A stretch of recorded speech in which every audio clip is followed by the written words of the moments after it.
Hello everyone, কেমন আছেন আপনারা? আশা করি ভালো আছেন। আজকে আমি এক্সপ্লেইন করব সদ্য মুক্তি পাওয়া মুভি খাদান। আশা করি মুভিটি আপনাদের ভালো লাগবে। আমার মনে হচ্ছে এটি হচ্ছে বাংলার প্রথম মুভি যেই মুভিতে কিনা এতগুলো অ্যাকশন একসাথে আছে। মুভিটি আসলে পুরোটাই অ্যাকশনে ভরপুর। আমি চেষ্টা করব আপনাদেরকে সুন্দরভাবে বুঝিয়ে দেওয়ার। ফাইটিং সিন বা অ্যাকশন সিনগুলো তো আমি আপনাদেরকে দেখাতে পারবো না, তবে বোঝানোর চেষ্টা করব আমার সামর্থ্য অনুযায়ী। আশা করি আজকের মুভিটি আপনারা এনজয় করবেন। মুভির শুরুতেই আমরা দুই বন্ধুকে দেখতে পাই, স্যাম আর মধু। তারা একই সাথে ব্যবসা করত। তারা মূলত কয়লার ব্যবসা করত। স্যাম মূলত অনেকগুলো ট্রাকের পিছু করছিল। তারা ট্রাকের তালাগুলো ভাঙার চেষ্টা করে। এখানে আমরা দেখতে পাই স্যাম একটি হাতুড়ি দিয়ে খুব সুন্দর করে তালাগুলো ভেঙে দিচ্ছিল। তখনই ওই জায়গায় কিছু গুন্ডা চলে আসে। ওই গুন্ডাগুলো মূলত কয়লার ব্যবসা করত। তারা কম টাকায় কয়লা কিনে নিয়ে অনেক টাকায় বিক্রি করত। এটা স্যাম তাদের পছন্দ হয়নি। তারা চাইতো যে শ্রমিকগুলো এখানে শ্রম দেয় তাদেরকে যাতে পর্যাপ্ত টাকা দেওয়া হয়, কিন্তু এই গুন্ডাগুলো পর্যাপ্ত টাকা দিতে চাইতো না। এই জন্য স্যাম তাদেরকে হুমকি দেয় পর্যাপ্ত টাকা পরিশোধ করে তারপর কয়লা নিয়ে যাওয়ার জন্য। গুন্ডাগুলো কি জীবনে কথা শুনে? পূর্ব থেকেই তো আমরা দেখে আসছি মুভিতে, কখনোই গুন্ডা তাদের কথা শুনবে না। আর নায়ক তাদেরকে উড়াদুরা পিটাবে, তারপর তারা কথা শুনবে। তো সেম কাহিনী শুরু হয়ে যায়। এখানে অ্যাকশন সিনগুলো আপনাদেরকে আমি কিভাবে বুঝাবো আমি নিজেও বুঝতে পারছি না। তবে একটা কথা বলে রাখি, এই ফার্স্ট হচ্ছে সাউথ মুভির মতো এই মুভিটিতে অ্যাকশন সিনগুলো ছিল। অনেক ভালো লাগছিল সিনগুলো। তারপর আমরা দেখতে পাই তারা নিজেরাই ওই ট্রাকগুলো নিয়ে যায়। তখনই কেউ পুলিশকে কল করে বলে যে স্যাম আর মোহন কয়লার ট্রাকগুলো নিয়ে কোথাও পালিয়ে যাচ্ছে, ওদেরকে সাথে সাথে ধরা হোক। তখনই পুলিশ তাদের গাড়ি নিয়ে বেরিয়ে পড়ে তাদেরকে ধরার জন্য। আগে আগে তাদের গাড়ি আর পিছনে ছিল পুলিশের গাড়ি। তারা কি করবে কোনো কিছুই বুঝতে পারে না। তখনই রাস্তায় অনেকগুলো ছাগল দেখতে পায়। ছাগলের উপর দিয়েই সে গাড়িটাকে উড়িয়ে নিয়ে যায়, কিন্তু পুলিশগুলো ওই ছাগলের ভিড়ে আটকে পড়ে। তখনই আমরা যমুনা নামের একটি মেয়েকে দেখতে পাই। স্যাম মূলত এই যমুনা নামের মেয়েটিকে পছন্দ করত। তাদের মধ্যে একটি রিলেশন ছিল, এই জন্য সে তাকে হেল্প করেছে। এদিকে আমরা দুই বন্ধুকে দেখতে পাই, তারা মাটি কুড়িয়ে লুক লাগিয়ে কয়লা উঠানোর ব্যবস্থা করছিল। যখনই তারা একটি গ্রামে কয়লা উঠাচ্ছিল, ওই গ্রামের কিছু লোকজন এখানে চলে আসে আর তাদের উপর হামলা করার চেষ্টা করে। ওই গ্রামের সর্দারগুলো বলে যে আমরা এই এলাকার, আমরা কেন কয়লা উঠাতে পারবো না, ওরা কেন কয়লা উঠাবে। তখনই এখানে স্যাম আর মধু চলে আসে। তাদের কানে নিউজটি যাওয়ার পরই তারা ওদের উপর হামলার জন্য তেড়ে আসে। যখনই তারা তাদের উপর হামলা করবে, তখন সর্দার বলে আমাদের উপর হামলা করে কি হবে বলো, আমরা কি আমাদের ন্যায্য অধিকার পাবো না? এই জমি আমাদের, এই জমিতে আমরা ফসল করে খাই। যেহেতু তোমরা এই জমি থেকে কয়লা উঠাতে চাচ্ছ, এই জমির কয়লার ভাগ কিছুটা আমাদেরকে দিলে কি হবে?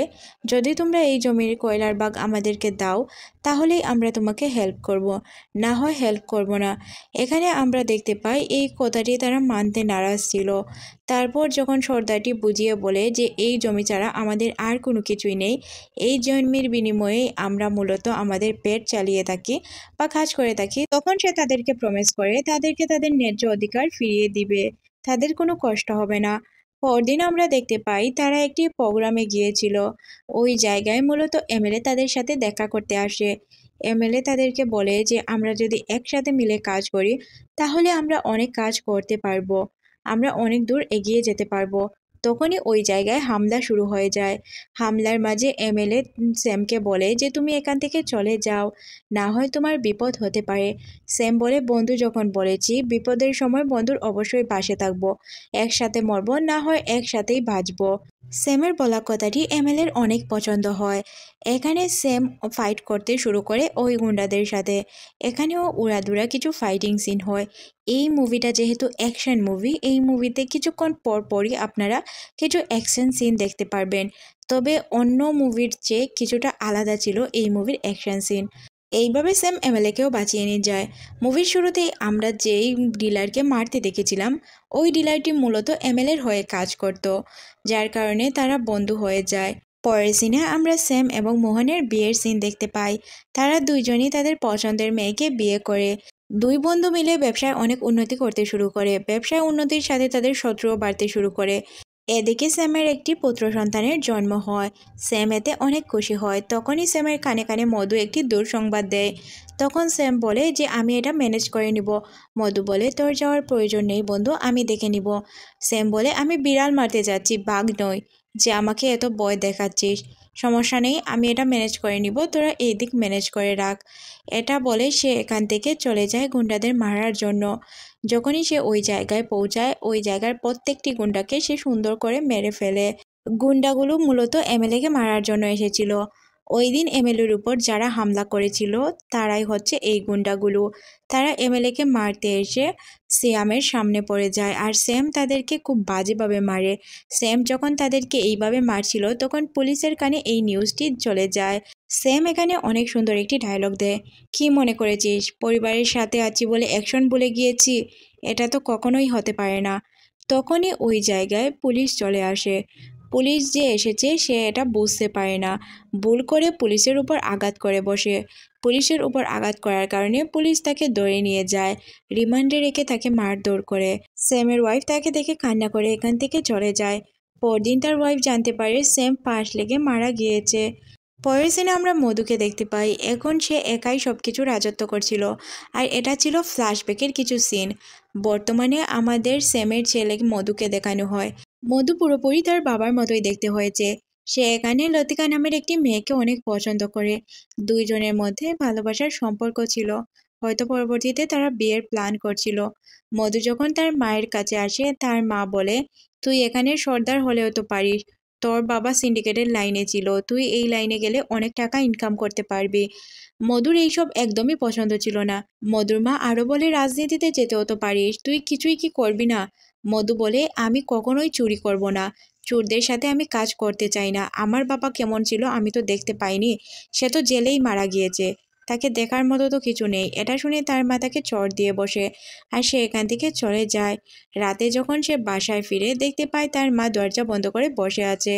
তার মাকে যখন সে দরজা খোলার কথা বলে বা মাফ চায়, মা বলে এখান থেকে চলে যাওয়ার জন্য। সে চলে যায় লতিকার বাসায়। জানালা দিয়ে লতিকাকে বলে যে তোর বাবার সাথে আমার কিছু কথা আছে। তখন লতিকা বলে বাবার সাথে কথা বলবি, দরজা দিয়ে চলে আয়, জানালা দিয়ে কেন উকিবাকি করছিস? তখন সে তার বাবাকে এসে সবকিছু খুলে বলে, আর এখানেই রাতটি কাটিয়ে নেয়। সকালে যখন রাধিকা চা বানায় তখন সেই চাটা তার বাবাই খেয়ে নেয়। সে এতে বিরক্তি ফিল করে। অন্যদিকে আমাদের মোহনের ছেলে মাখনকে দেখানো হয়, যে কিনা শুটিংয়ের জন্য এসেছিল। সে বলে আমি একটি অ্যাকশন মুভি করতে চাই, আর এখানে তার একটি মেয়েকে পছন্দ হয়ে যায়। সে মেয়েটিকে তার নাম জিজ্ঞেস করে, বলে তুমি কি করো? মেয়েটি বলে আমি গান গাই। তখন সে বলে যে তুমিই হবে আমার মুভির নায়িকা। ডিরেক্টর বলে তোমাকে দিয়ে রোমান্টিক মুভি হবে, অ্যাকশন ফিল্ম হতে পারে না। তখন সে একটি বন্দুক নিয়ে একটি লোকের মাথায় ধরে তাকে ভয় দেখায়। লোকটি তখন তার প্যান্ট পিছিয়ে দেয়। এটা দেখে মাখন ডাইরেক্টরকে জিজ্ঞেস করে এখন কি আমার দ্বারা অ্যাকশন ফিল্ম হবে? তখন সে বলে হবে মানে দৌড়বে, তোমার দ্বারা সব কিছুই হওয়া সম্ভব। তখন সে বলে আমি হব মুভির নায়ক আর ও হবে মুভির নায়িকা। সিন শিফট হয়ে আমরা একজন বৃদ্ধ লোককে দেখতে পাই, যে কিনা কয়লা ওঠানোর জায়গায় মারা গিয়েছিল। তখন মধু এখানে এসে ওই লোকটিকে তার বাড়ি নিয়ে যেতে চায়। ওই এলাকার সর্দার তাকে বলে যে না, এই জায়গায় কাজ করার লোক মারা গেলে তাদেরকে বাসায় নিয়ে যাওয়া হয় না, এখানেই গুম করে দেওয়া হয়। তখন মধু অনেক কান্নাকাটি করে বলে যে উনার ফ্যামিলিকে উনাকে লাস্ট বারের মতো দেখতে তো দিবেন। তখন ওই লোকটিকে তারা আর যেতে দেয় না। সর্দার বলে দেখো বাবা, কাজে বাধা দিতে আসবে না, প্লিজ তুমি এখান থেকে চলে যাও। ওই জায়গার যে গুন্ডাগুলো ছিল ওদের সাথে তার মারামারিও হয়। লাশটিকে তারা নিচে ফেলে দেয়। তখন তখন মধুও লাশটির সাথে লাফ দেয় আর লাশটিকে উঠিয়ে নিয়ে আসে। তখন ওই জায়গায় কিছু গুন্ডা চলে আসে। এখানে আসলে মাখানও চলে এসেছিল। মাখান তার সাথে এসে উল্টাপাল্টা কথা বলতে শুরু করে। এক পর্যায়ে তাদের মধ্যে উড়াদুরা ফাইট হয়, একে অপরকে খুব বাজেভাবে মারে। এরা দুইজন মূলত একে অপরকে চিনত না। তখনই ওই জায়গায় মোহন চলে আসে তার দলবল নিয়ে। মোহন মধুকে দেখে বুঝতে পারে এটা তার বন্ধুর ছেলে, আর তার বাবাকে দেখতে পায় তার মধ্যে। তখন সে মনে মনে ভাবে তার দলে হয়তো তাকে নিয়ে নিবে। সে বলে এ আমার বন্ধুর ছেলে। তার ছেলেকে সে বকাঝকা করতে শুরু করে, বলে তুই মারার আগে চিন্তা করবি না, ও তো হচ্ছে তোর বড় ভাই, তুই বড় ভাই বলে আজকে থেকে তাকে সম্বোধন করবে। মোহন মধু এবং তার মাকে তার বাসায় ডাকে। ওই এলাকার সর্দারও তাদের সাথে এসেছিল, কিন্তু সর্দারকে অনেকবার বলার পরও সে বাসার ভিতরে ঢুকে না। যখন তারা সবাই একসাথে বসে গল্প করছিল, মোহন মধুকে বলে, তোমার বাবার জন্য আজ আমি এতটুকু আসতে পেরেছি। তোমার বাবা আর আমি একসাথেই ব্যবসা করতাম, আমাদের প্ল্যান অনেক বড় ছিল। আমার এখন পর্যন্ত যা হয়েছে সব তোমার বাবার জন্য, আর আমি চাই তুমি আমার সাথে কাজ করো, আমি তোমাকে সব কিছু দিয়ে দিব। মধু এখানে একদমই রাজি হতে চায় না। সে বলে, এই সব কাজে আমি একদমই বাঁচতে চাই না, এইসব কাজ আমার পছন্দ না। তখন সে বাধ্য হয়ে তার মায়ের দিকে তাকিয়ে বলে, আচ্ছা আমি আপনাকে চিন্তা করে জানাবো। অন্যদিকে আমরা দেখতে পাই তার মা তোকে যখন বলে যে তুই কেন এইসব বুঝতে পারছিস না, তোকে এত বড় সুযোগ দিচ্ছে তোর মোহন কাকা, তুই কেন সুযোগটি নিচ্ছিস না? তখন সে বলে, আমি চোরেদের সাথে চুরি করতে পারবো না মা, তুমি প্লিজ আমাকে এইসব কাজে বলো না। আমার বাবা কেমন ছিলেন তা তো আমি একদমই জানি না, তবে আমি এইসব কাজে জড়াতে চাই না। তখন তার মা তাকে আবারও চড় মারতে গেলে থেমে যায়। মধুর মা এখানে চিন্তায় পড়ে যায়, তার ছেলেকে কিভাবে বোঝাবে সে কোনোভাবেই বুঝতে পারে না। সর্দার তাকে বোঝায় যে চিন্তা করো না, তোমার ছেলে ঠিক হয়ে যাবে। রাতের বেলায় আমরা মধুকে দেখতে পাই, সে অনেক ড্রিঙ্ক করে, সে কি করবে কোনো কিছুই বুঝতে পারে না। তখন সর্দার আঙ্কেলকে জিজ্ঞাসা করে কি করবে, আঙ্কেল বলে দেয় যে তোমার যা ভালো লাগে করো। তখন সে তার মায়ের পায়ে ধরে বলে যে মা আমি রাজি আছি। পরদিন সে মোহনের বাসায় গিয়ে বলে, চাচা এখন থেকে আমি আপনার হয়ে কাজ করব, আপনি যা বলবেন আমি তাই করব। মোহন এতে অনেক খুশি হয়, কিন্তু মোহনের ছেলে একদমই খুশি হতে পারে না। সে তো হিংসায় জ্বলে পুড়ে মরছিল, তার বাবা তার থেকে তার বন্ধুর ছেলেকে অনেক প্রায়োরিটি দিচ্ছিল। পরদিন তাদের বাসায় একটি অনুষ্ঠান থাকে। অনুষ্ঠানে সবাই উপস্থিত হলেও ওই অনুষ্ঠানে কিছু গুন্ডা চলে আসে তাদেরকে মারার জন্য। তখন সে প্রথমবারের মতো হাতে অস্ত্র উঠিয়ে নেয় আর খুব বাজেভাবে ওই লোকগুলোকে মারে। এটা আসলে প্রথমবারের মতো সে অস্ত্র উঠিয়ে নিয়েছিল এমন কোনো কথা না, তার মায়ের সামনে প্রথম সে অস্ত্র উঠিয়ে নিয়েছিল, এটা হচ্ছে বিষয়। তার রক্তমাখা শরীর দেখে সে তার মায়ের কাছে আসে আর বলে যে মা এখান থেকে আমরা চলে যাব। তখনই এখানে মোহন আসে আর ওই গুন্ডাটাকে ধরে নিয়ে আসে যে তাদেরকে হামলা করার চেষ্টা করেছিল বা তার লোক পাঠিয়েছিল। মোহন তাকে বলে যে এই গুলিটি নাও আর ওকে খুন করে ফেলো। সে বলে যে না আঙ্কেল, এটা আমি করতে পারবো না। তখন সে উস্কানিমূলক কথা বলতে শুরু করে। তখন সে ওই লোকটিকে গুলি করে জায়গায় মেরে দেয়। লোকটিকে মারার পর সে আফসোস করতে শুরু করে। মধুর রক্তমাখা শরীর নিয়ে লতিকার কাছে চলে যায় আর তাকে গিয়ে সবকিছু খুলে বলে। পরে তাকে জিজ্ঞাসা করে, তুই কি আমাকে বিয়ে করবে? পরের সিনটি আমাদের তাদের বিয়ে দেখানো হয়। বিয়ের পর তারা সবাই অনেক সুখে শান্তিতে ছিল, যেহেতু সে মোহনের সাথে মিলে কাজ করছিল, যার কারণে তাদের অনেক নামডাক হয়ে যায় আর তারা অনেক তাড়াতাড়ি প্রতিষ্ঠিত হয়ে যায়। সে মোহনকে অনেক ভালো ভালো আইডিয়া দেয়, ওই অনুযায়ী তারা কাজ করতে শুরু করে। একদিন রাতের বেলায় মোহনের ছেলে তাকে এসে বলে যে বাবা তুমি আমার থেকে তাকে কেন এত প্রায়োরিটি দিচ্ছ? তখন মোহন তার ছেলেকে বকাঝকা করে। এখানে তারা এমএলএ গুন্ডাদের সাথেও পাঙ্গা নিয়ে নিয়েছিল। মধু তখন বলে যে আঙ্কেল এই বিষয়টা আমরা দেখে নিব, আপনাকে এই বিষয়ে জড়াতে হবে না। মোহন বলে তোরা যেহেতু এই মামলাটিকে এত দূর এগিয়ে নিয়ে গিয়েছিস, এখন তোরা এটাকে হ্যান্ডেল কর, আমি এতে কোনো কাজ করতে পারবো না। তখন মাখন বলে যে বাবা ও কেন যাবে, আমি যাব, আমি একাই সবকিছু করতে পারবো। তখন মাখনের মামা বলে যে আমরা কি হাতে ছুরি পড়ে রয়েছি যে ওকে যেতে হবে, আমরা আমাদের বাগনার সাথে যাব, আমার বাগনাই সবকিছু একা হ্যান্ডেল করতে পারবে। মোহন সম্মতি দিয়ে দেয়, বলে আচ্ছা দেখা যাবে যে তোমরা কে কি করতে পারো। তখন তারা ওই এমএলএর গুন্ডাদের কাছে চলে যায়। এমএলএর গুন্ডাদের সাথে গিয়ে তারা কথা বলে। এমএলএর গুন্ডার গায়ে যখন সে বন্দুক তাক করে তাকায়, তখন এমএলএর গুন্ডা 1 2 3 4 এইভাবে গণতে শুরু করে। গণার এক পর্যায়ে আমরা দেখতে পাই অনেকগুলো গুন্ডা চারদিক থেকে তাদেরকে ঘিরে রেখেছিল। এখানে সে হাসতে শুরু করে, বলে তুই কি আমাদেরকে মারবি, তোকে মারার জন্যই লোকের অভাব নেই। এটা বলে সে হাসতে শুরু করে। তখনই ওই জায়গায় মোহন চলে আসে আর মাখনকে বকাঝকা করে। একটি থাপ্পড় দিয়ে তার হাত থেকে বন্দুক কেড়ে নেয়। বন্দুক কেড়ে নিয়ে সে ওই গুন্ডাটিকেই মেরে দেয়। এটা মূলত তার প্ল্যান ছিল। গুন্ডাটিকে মারার পর মাখন বলে, আমার গুন্ডাকে তুই কেন মারলি? এদিকে আমরা দেখতে পাই সে প্রত্যেকটি গুন্ডাকে হাত করে নিয়েছিল। এই গুন্ডার দলের সর্দারকে জিজ্ঞাসা করে, আমি তোমাদেরকে 20% দিব, তোমরা কি আমাদের সাথে কাজ করতে রাজি আছো? মাখন তখন অন্য একটি লোককে শুট করে মেরে দেয়। মধু বলে, কোনো কাজের কাজ তো করতে পারিস না, অযথা কেন একটি লোককে মেরে দিলি? তখন সে বলে, এখন তোকেই মেরে দিব। দুইজন একে অপরের দিকে বন্দুক তাক করে দাঁড়িয়ে থাকে। মোহন তাদের দুইজনকে ডেকে এনে বলে, তোরা দুই ভাই নাকি শত্রু আমি তো বুঝে পাচ্ছি না। তোরা কেন এইসব করছিস, এই ঝামেলায় কেন জড়াচ্ছিস? দেখিস এখনই এমএলএ এখানে চলে আসবে, আর সে এসে আমার অবস্থা খারাপ করে দিয়ে যাবে। তাকে আমি কি জবাব দিব? তখনই এখানে এমএলএর গাড়ি চলে আসে। এমএলএকে দেখে তার তো কথা বলাই বন্ধ হয়ে যায়। বলে, স্যার, ওরা বাচ্চা মানুষ, ভুল করে ফেলেছে, প্লিজ ওদেরকে মাফ করে দিন। এমএলএ বলে, আচ্ছা যা হয়েছে হয়েছে, এসব নিয়ে আমি কথা বলতে আসিনি, আমি অন্য একটি বিষয় নিয়ে কথা বলতে এসেছি। তখন সে বলে, আমাদের এখানে রেড পড়া হবে, রেটে যদি আমাদের এই টাকাগুলো উদ্ধার হয় তাহলে কি হবে তুমি তো বুঝতেই পারছো। আমাদের অবস্থা খারাপ হয়ে যাবে, ভিখারি হতে বাধ্য হব। ভিখারি হওয়া তো দূরের কথা, আমাদের জেলে পচে মরতে হবে। মাখন বলে, বাবা চিন্তা করো না, এটা আমি সামলে নিব। কিন্তু মোহন তার ছেলেকে বিশ্বাস করতে পারে না, সে মধুকে এই কাজটি দেয়।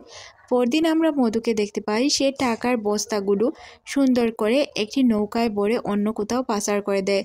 পরদিন মোহন বলে যে, তোকে আমি তোর বাবার মতো ভেবেছিলাম, তুই তো তোর বাবার মতো একদমই নয়, তুই একদম গাধা হয়েছিস, বাবার কোনো কিছুই পাসনি।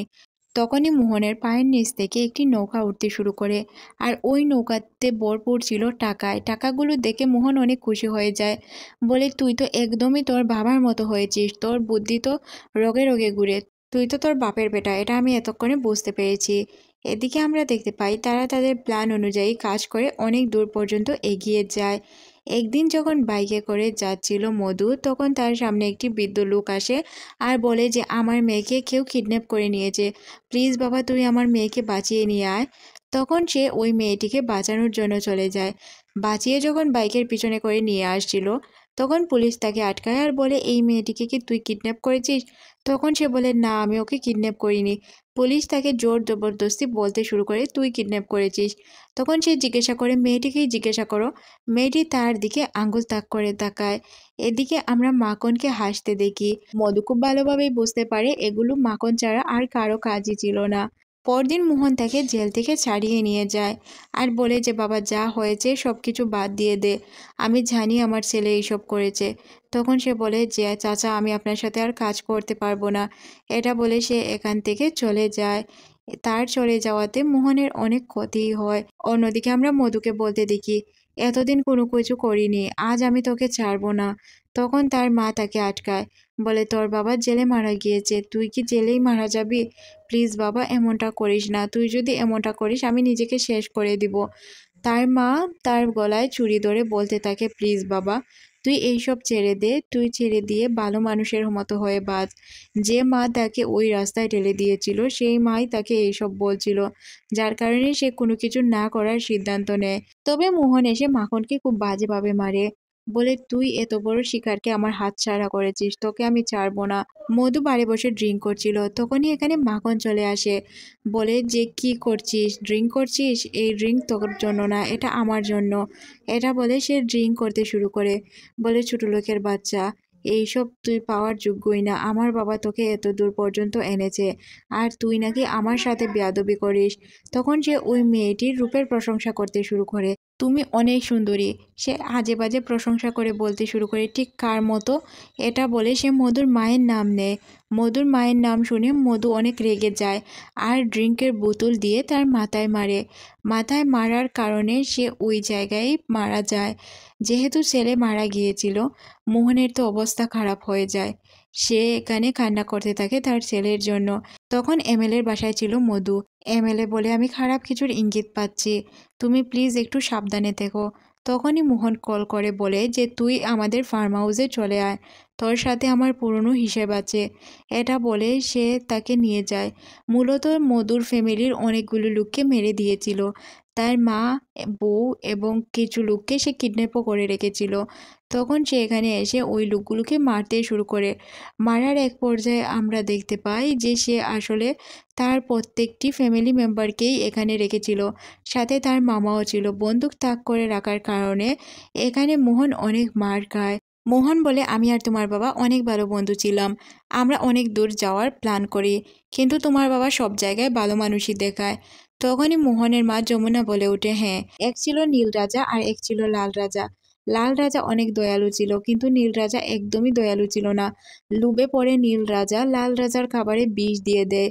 তারপর ওই বিষে মাখানো খাবার খেয়ে সে মারা যায়। জেলের ভিতরে যখন লাল রাজা মারা যায়, নীল রাজা তখন তাকে ঝুলিয়ে রাখে। তখন মোহন বলে, হ্যাঁ, আমি তোমার বাবাকে খুন করেছি, এখন তোমাকেও খুন করব। যখনই সে বন্দুক তাক করে বন্দুক দিয়ে গুলি করতে যাবে, তখনই তার মামা সামনে চলে আসে। মামা এখানে মারা যায়। এতে মধু অনেক রেগে যায়। সে প্রত্যেককে গুলি করে মারতে শুরু করে। এক পর্যায়ে সে মোহনকে খুব বাজেভাবে মারে। মোহনকে মারতে মারতে সে তার অবস্থা খারাপ করে দেয়। মধু মোহনের গালে অনেক জোরে একটি চড় মারে। তখন সে স্তব্ধ হয়ে দাঁড়িয়ে থাকে। তারপর তার বাবার এই সিনগুলো মনে করে 2 হাত দিয়ে জোরে থাপ্পড় মেরে তাকে ঝুলিয়ে রাখে। আর মোহন এখানেই মারা যায়। এর মধ্যে দিয়ে এই মুভিটি আমাদের শেষ করে দেওয়া হয়। মুভিটি কেমন লেগেছে অবশ্যই কমেন্ট সেকশনে জানাবেন। যেহেতু মুভিটি নিউ, এই জন্য আমি এক্সপ্লেইন করে দিলাম। যদি ভালো লেগে থাকে লাইক, কমেন্ট, শেয়ার করে দিবেন। তো আজকের মতো এখানেই বিদায় নিচ্ছি। দেখা হবে নতুন কোনো ভিডিওতে। ততক্ষণ পর্যন্ত ভালো থাকুন। আল্লাহ হাফেজ।